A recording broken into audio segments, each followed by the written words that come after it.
سیر گلشن کون دیکھے دشت طیبہ چھوڑ، سیر گلشن کون دیکھے۔ بسم اللہ الرحمن الرحیم، الصلاۃ والسلام علیک یا رسول اللہ، خیرکم من تعلم القرآن وعلمہ، اللہم بارک لنا فی رجب و شعبان وبلغنا رمضان۔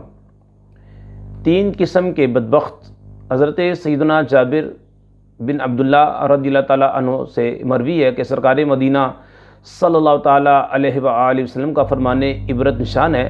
آقا فرماتے ہیں من ادرک شہر رمضان ولم یصم فقط شقیہ، جس نے ماہ رمضان کو پایا اور اس کے روزے نہ رکھے وہ شخص شقی ہے، یعنی بدبخت ہے۔ آقا نے فرمایا ومن ادرک والدیہ او احدہما فلم یبرہ فقد شقیہ، جس نے اپنے والدین یا کسی ایک کو پایا اور ان کے ساتھ اچھا سلوک نہ کیا وہ شخص شقی ہے، یعنی وہ شخص بدبخت ہے، فقد شقیہ۔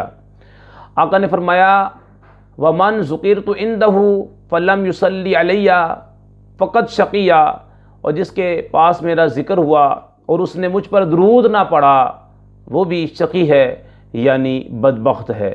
میٹھے میٹھے اسلام بھائیوں، درود پاک پڑھنے والے کتنے خوش نصیب ہیں، اور جو آقا صلی اللہ علیہ وآلہ وسلم کا نام سنے، نام نامی سنے اور درود پاک نہ پڑھے، یقیناً بڑا ہی بدبخت ہے وہ شخص کہ جس کے سامنے حضور صلی اللہ تعالیٰ علیہ وآلہ وسلم کا ذکر ہو اور آپ علیہ الصلوۃ والسلام پر وہ درود پاک نہ پڑھے اور اس کی برکتیں حاصل کرنے سے محروم رہے۔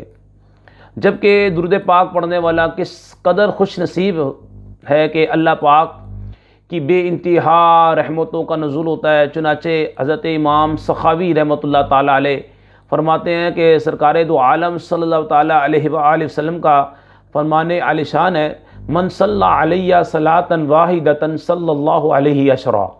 آقا نے فرمایا جس نے مجھ پر ایک بار درود پاک بھیجا اللہ پاک اس پر 10 رحمتیں نازل فرماتا ہے۔ آقا فرماتے ہیں ومن صلی علیہ عشرا صلی اللہ علیہ مئہ، اور جو مجھ پر 10 بار درود پاک بھیجے اللہ پاک اس پر 100 رحمتیں نازل فرماتا ہے۔ آقا نے فرمایا ومن صلی علیہ مئۃ کتب اللہ بین عینیہ براءۃ من النفاق و براءۃ من النار، اور جو مجھ پر 100 بار درود پاک بھیجے اللہ تعالیٰ اس کے دونوں آنکھوں کے درمیان لکھ دیتا ہے کہ یہ بندہ نفاق اور دوزخ کی آگ سے بری ہے۔ وَأَسْكَنَهُ اللَّهُ يَوْمَ الْقِيَامَةِ مَعَ شُهَدَاء، اور قیامت کے دن اللہ تعالیٰ اس کو شہیدوں کے ساتھ رکھے گا۔ اللہ پاک ہمیں کثرت سے درود پاک پڑھنے کی توفیق عطا فرما۔ رمضان کا مہینے کی آمد ہے، ابھی سے تیاری کر لیں، نیت کر لیں کہ ہم انشاءاللہ پورے رمضان کے روزے رکھیں گے انشاءاللہ تعالیٰ۔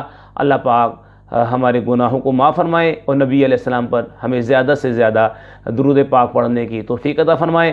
جو اسلام بھائی نئے ہمارے چینل پر، ہمارا چینل سبسکرائب کریں، لائک کریں، کمنٹس دیا کریں۔ اللہ پاک جو ایسا کرے ان کے والدین پر اپنی رحمت نازل فرما۔ السلام علیکم ورحمۃ اللہ وبرکاتہ۔